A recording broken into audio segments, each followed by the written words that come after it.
Alhamdulillahi Rabbil Alamin.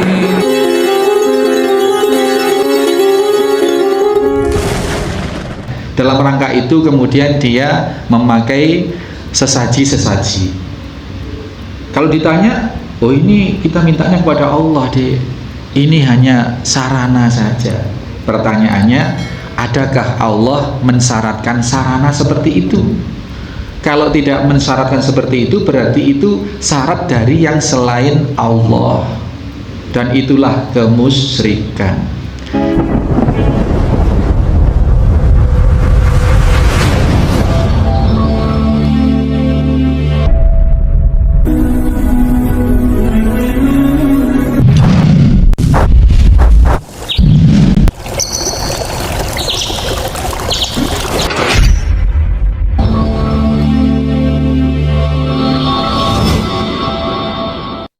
Bismillahirrahmanirrahim. Assalamualaikum warahmatullahi wabarakatuh. Innal hamdalillah nahmaduhu wa nasta'inuhu wa nastaghfiruh wa na'udzubillahi min sururi anfusina wa min sayyiati a'malina. May yahdihillahu fala mudhillalah wa may yudlil fala hadiyalah. Asyhadu an la ilaha illallah wahdahu la syarikalah. Asyhadu anna Muhammadan abduhu wa rasuluhu la nabiyya ba'dah. Allahumma salli wa sallim wa barik ala Muhammadin wa ala alihi wa sahbihi wa mawalah. Hadirin hadirat jamaah kajian Riyadhus Shalihin Aula Yatim Center Al-Firas Situbondo, juga segenap pemirsa yang saat ini dimanapun menyimak kajian ini, rahimani wa rahimakumullah. Iman itu adalah perkataan dan perbuatan. Perkataannya apa? Persaksian tadi. Persaksian asyhadu alla ilaha illallah wa asyhadu anna muhammadar rasulullah. Wal a'mal, dan perbuatan ini beratnya. Jadi iman itu selain harus diucap, kalau tidak berucap pasti sudah tidak beriman. Dihukumi tidak beriman meskipun hatinya yakin. Ini berbeda dengan keyakinan orang-orang Jahmiyah, orang-orang di luar ahlu sunnah menyatakan iman itu yang penting hatinya percaya, sudah iman.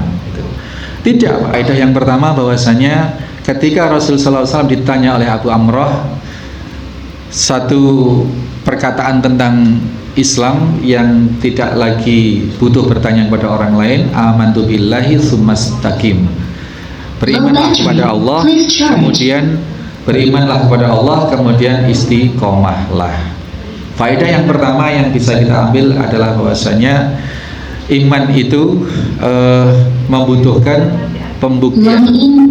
Iman itu adalah peneguhan hati, harus diucap melalui lisan dan dilakukan dalam bentuk perbuatan. Jadi iman itu tidak cukup hanya pengakuan hati, tetapi harus diucapkan. Nah, setelah diucapkan, iman itu pembuktian amal.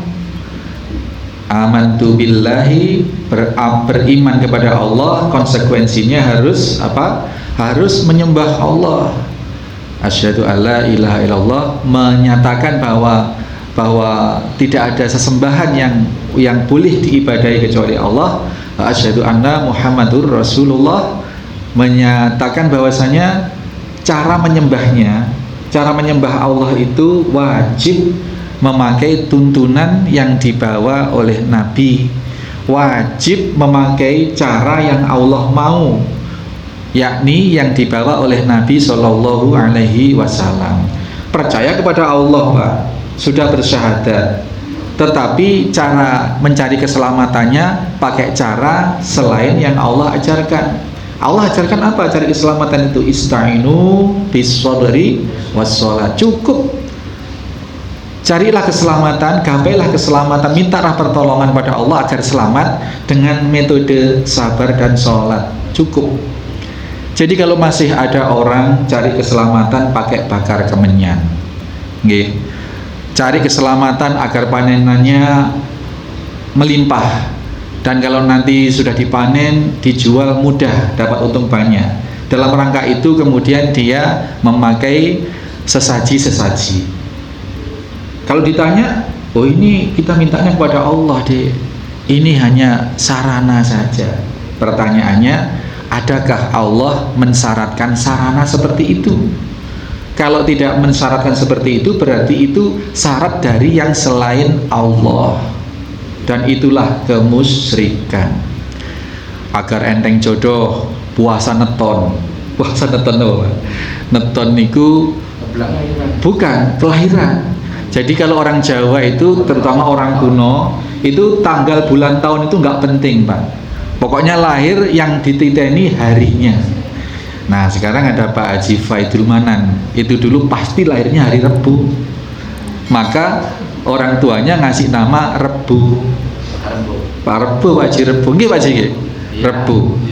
Nah, terus kalau ditanya lagi pasti itu ada pasarannya, Pak. Rebu Pon, nggih Pak Haji, Rebu napa Pak Haji? Saya Pak, dulu Suparlan. Oh nggih. Karena yang udah hidup-hidup Rebu dirubah kelahiran. Oh nggih, kelahiran. Terus neptonnya napa Pak Haji? Suparlan. Rebu napa? Nggih. Jadi orang dulu itu hari dan nepton itu pasti tahu. Karena itu bagi orang kuno sebelum Islam datang, di dalam kitab Beta Jemur atau kitab Darmo Gandul, Gandulojo atau apa itu ada kesesuaian. Kalau lahir Rebu Legi itu kalau bikin rumah ngadep ngetan misalnya gitu Pak. Nanti cocoknya dilihat di kitabnya itu usahanya itu tani atau dagang. Oh ini nanti jadi pegawai, cocoknya itu. Kalau dia jadi pegawai negeri harus jadi karyawan begitu supaya hidupnya enak. Seperti itu Pak. Nah, harus nanti setiap kelahiran puasa 1 hari di hari kelahiran setiap Rebu Legi, misalkan seperti itu. Nah, hal-hal semacam ini meskipun amaliyahnya itu puasa itu disyariatkan dalam Islam, atau dalam waktu tertentu sedekah sesuai dengan kelahiran misal. Sedekahnya adalah tuntunan Islam, tetapi momentum memakai hari kelahiran ini yang tidak disyariatkan oleh agama. Sehingga kalau itu dilakukan maka kita nuruti atau mengikuti syariat dari yang selain Allah Subhanahu wa ta'ala. Ini makna keimanan. Jadi yang diajarkan Rasul, amantu billah, percayalah kepada Allah, berimanlah kepada Allah, summastaqim, dan istiqomahlah. Maknanya itu Pak. Jadi kalimat Nabi pendek tetapi perlu penjabaran yang sangat banyak. Anaknya mau kawin, gila. Anaknya lahir Jumat pagi, itu. Nduk le, kuesuk lek lahir lek golek bojo. Nepone apa harus diteliti. Kalau Jumat pagi itu yang paling hebat itu harus setu pagi pon paing pon pagi, setu kliwon. Nah, jadi harinya berurutan. Neptunya juga berurutan. Itu sudah gini. Wah, gitu Pak. Nah, itu kita tidak sedang mengejek keyakinan yang di luar Islam, tidak. Kita sedang membicarakan tauhid akidah kita. Beriman sejatinya kepada Allah itu adalah hanya menjadikan apa-apa yang dari Allah itu yang kita jadikan patokan keyakinan dalam rangka kita memperoleh keselamatan. Kadang orang baru ngeh Pak, oh yang begitu berarti tidak dari Islam ya Ustaz? Iya, tidak dari Islam. Itu meskipun kemudian amaliyahnya poso dino netu misalnya seperti itu. Itu ya. Jadi ini tidak amantu billah, beriman kepada Allah summastaqim. Satu. Yang kedua, setelah kita menyatakan beriman kepada Allah, kemudian kita berupaya untuk berjalan dalam keimanan, ini pun juga tidak mudah. Ahasiban nas ayusroku ayyakulu amana wa hum la yuftanun. Dalam surat apa itu? Dalam surat apa? Al-Ankabut ayat 2. Itu dinyatakan seperti itu. Apakah manusia mengira dia akan dibiarkan mengatakan aku telah beriman sementara dia belum diuji oleh Allah? Niki Pak. Jadi menyatakan diri atau berupaya menjadi orang yang beriman dengan sudah bersyahadat, diuji oleh Allah, diuji oleh perintah-perintah Allah, disuruh apa? Rukun iman itu rukun. Kalau sudah iman harus mewujudkan dengan amaliyah, yakni 5 hal. Syahadat. Kalau sudah mengaku beriman, ya sudah bersyahadat dulu sekarang. Syahadat. Kemudian sholat, zakat, puasa, haji. Ini perintah-perintah yang sifatnya istata'a, sesuai dengan batas maksimal kemampuan. Kalau puasa Ramadan itu maksimal mampunya hanya 20 hari, ya sudah mampunya 20 hari, selebihnya nanti diqadha atau fidyah kalau betul-betul nggak mampu. Jangan belum sudah ngomong kula tak mampu. Jangan gitu. Saya harus laku, saya harus kerja, saya tidak mampu. Lakukan dulu semampunya, sebatas maksimal yang dimampu. Ini untuk perintah haji. Iya kalau mampu Pak, kalau punya uang. Kalau nggak punya uang, ya tidak wajib. Punya uang pun sudah daftar pun sudah dilunasi pun, tapi tidak mampu karena regulasi atau kebijakan pemerintah yang belum memungkinkan, belum memberangkatkan, ya tidak apa-apa.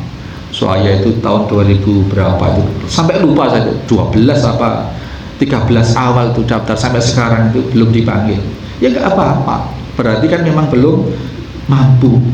Itu sudah, yang penting sudah daftar dan yang penting sudah berniat dan tidak akan menarik niatnya itu. Satu kebaikan sudah diniatkan, terus di tengah jalan itu sudah daftar Pak, atau sudah nabung. Di tengah jalan ada mobil murah gitu, uangnya diambil Pak buat beli mobil murah itu. Dengan asumsi begini Pak, saya kan masih agak lama nih, uangnya tak ambil dulu buat beli mobil ini, nanti dikembangkan, dijual lagi dapat untung besar, ini murah, ini mobilnya bagus. Kalau sudah seperti itu Pak, sudah 99,99 batal, tidak akan gitu. Jadi jangan sekali-kali niat baik itu dicabut atau ditarik kembali. Ya, ini sangat-sangat bahaya. Itu ya. Jadi ujian yang berupa perintah dan ada ujian yang berupa larangan. Ini sangat berat. Dalam surat Al-Baqarah di juz berapa itu? Ya di juz 2 lah, kurang lebih di awal-awal itu. Wala nabluwannakum bisyai'in minal khawfi wal ju' wa naqsin minal amwali wal anfusi wath thamarat wa basyiris sabirin. Dan sungguh aku uji kalian dengan sedikit. Sebenarnya sedikit Pak ujian itu Pak. Ujian itu nggak sampai habis-habisan. Hanya kita aja yang kadang-kadang itu merasa kalau sudah mendapat ujian bangkrut, dianggap dunia ini sudah selesai. Dianggap enggak, itu hanya sedikit itu. Diuji dengan minal amwali wal anfus, dengan jiwa, dengan harta dan dengan jiwa. Hartanya dibikin bangkrut, ya penghasilannya dibikin berhenti, di PHK misalkan dan sebagainya. Tadinya lancar nanam, panen, kemudian burung, tak panen, gagal panen. Wal anfus, diuji dengan diri, dengan jiwa. Ya qadarullah, orang yang dicintai meninggal, apakah anaknya, apakah orang tuanya meninggal, apakah tulang punggung dalam keluarga yang meninggal, diuji itu semua. Dan juga wa naqsim minal amwali wal anfus, diuji juga dengan apa tadi, berkurangnya harta dan diri. Yang di awal tadi wala nabluwanakum bisyai'in minal khauf, diuji dengan ketakutan dan kelaparan itu. Tetapi sesungguhnya ujian itu hanya sedikit. Diuji macam-macam ujian.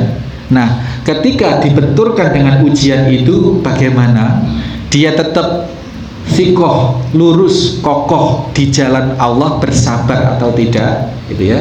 wa basyiris sabirin tadi itu. Ya, maka diberi kabar gembira kepada orang yang tetap beriman di dalam setelah diombang-ambingkan, setelah diterpa ujian-ujian tadi itu.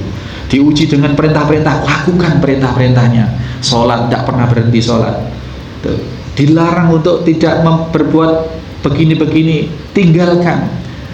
Diuji dengan dibangkrutkan, diuji dengan intimidasi, dengan ketakutan dan dengan kesusahan dan sebagainya. Diuji bagaimana? Orang kalau imannya kokoh tetap ya ista'inu bis-sabri was-shalah, bersabar, dan semuanya cukup diselesaikan dengan menggelar sajadah, sholat 2 rakaat, mengadu kepada Allah, sambatan kepada Allah Subhanahu wa taala, dengan tidak melakukan kebodohan-kebodohan yang akan memperkeruh suasana. Itu Pak, kesabaran dan sholat itu. Ini lulus. Yang tidak lulus apabila ketika diuji kebangkrutan pergi ke mbah dukun Pak, minta penglaris, pasang susuk sana susuk sini, mendem sesajen, motong kerbau, kepalanya digantung, dia apa kan? Iya, pokoknya gitulah. Ini nggak sabar, berarti dia tidak lulus, imannya tidak lulus. Na'udzubillah, mudah-mudahan makanya kita perlu saling sharing seperti ini, sering-sering saling ta'awanu alal birri wat taqwa seperti ini untuk menjaga keimanan kita, itu ya, diantaranya iman itu adalah perkataan dan perbuatan.